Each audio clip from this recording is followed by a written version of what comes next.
We should not allow the circumstance to limit our perspective about who our God is. Kasi ang trials hindi maiiwasan. Kailangan mo yan. Kasi ang tunay na faith hindi lalago kapag ang lahat ng parte ng buhay mo masaya. Ang faith hindi lalago kapag ang lagi mo lang nakikita is worst case scenario. Ang faith natin hindi mag-grow kapag lagi lang natin napipredict that everything in our life will go down. In fact, ang tunay na faith, hindi mo lang ine-expect ang greatness ng Diyos.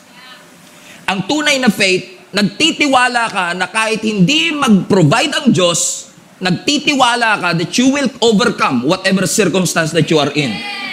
Yun ang tunay na pananampalataya. Ang tunay na pananampalataya, nagwo-worship ka kahit 20 pesos na lang laman ang bulsa mo.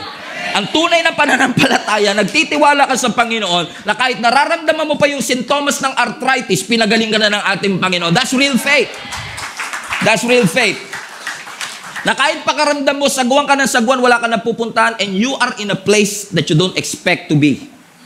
Nagtitiwala ka, kapatid. Kahit napapagod ka, nagtitiwala ka na hindi ka pinabayaan ng ating Panginoon.